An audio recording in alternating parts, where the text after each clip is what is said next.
Hey guys, welcome back to Triple K Tubers. In this video, we are going to talk about Ruy Lopez Opening or Spanish Opening, which is the most famous opening. So without wasting much time, let's get started.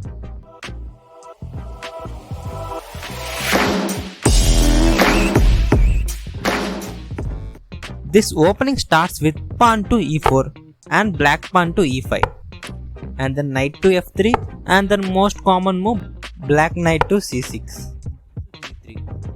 There are other moves as well, but this move is best move as it is developing minor pieces and also defending its pawn, controlling the center. Already we have talked about this in previous video. In case you haven't watched it, do watch it and come to this video. Here white can do many moves, but we are focusing on bishop to b5, and this is officially Ruy Lopez or Spanish Opening. So we are following basic three principles. Those are controlling the center, developing pieces, and castling whenever needed. But here this move is somewhat aggressive. There black can do many things. Pawn to d6 to protect e5, or bishop to c5, or knight to f6.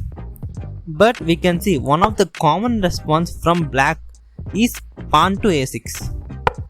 And now you might be thinking to take knight and then go for the pawn with knight. But this is not a problem to black, because black queen go to d4, attacking both knight and pawn. And the best move we can make is knight to f3. And then queen takes the pawn back. Now only two moves for the white is to move the king or protect with queen. So coming back to the step, taking the pawn is not a good move. Now white has to choose either trade the knight or move bishop to a4. Yeah, we can take the knight and then castle. Now we go with the bishop to a4. And in this case, black continue with knight f6, attacking the pawn e4. We need to defend it with knight to c3. Till now we have developed three minor pieces to control the center and can castle whenever we want. So okay, good. Now black moved bishop to c5, which is also a very good move. Then white can do castling after developing other bishop as well, which will be done with opening.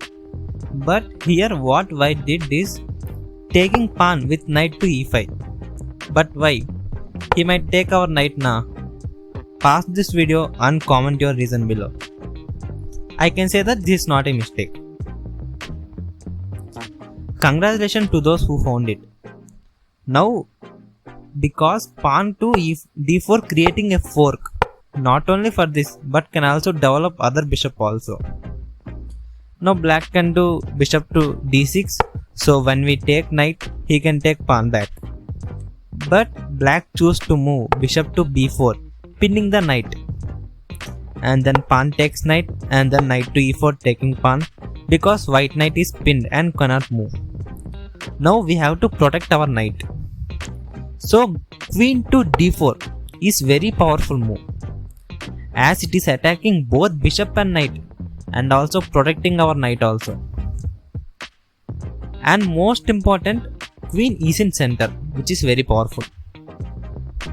And then black knight to c3 taking our knight, pawn to c3, and black decided to move bishop to a5.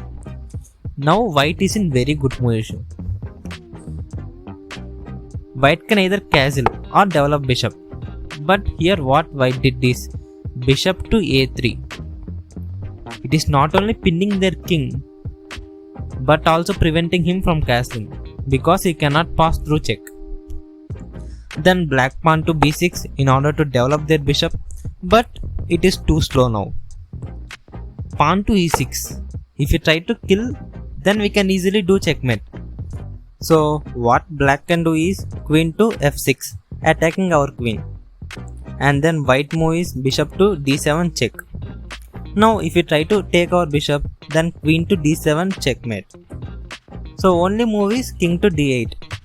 Then bishop to c6 check.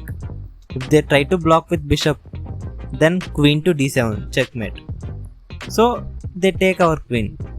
But this is also a checkmate with pawn to e7. This is it guys. Thanks for watching. Do like this video and share this with your friends. And subscribe our channel for more such valuable content.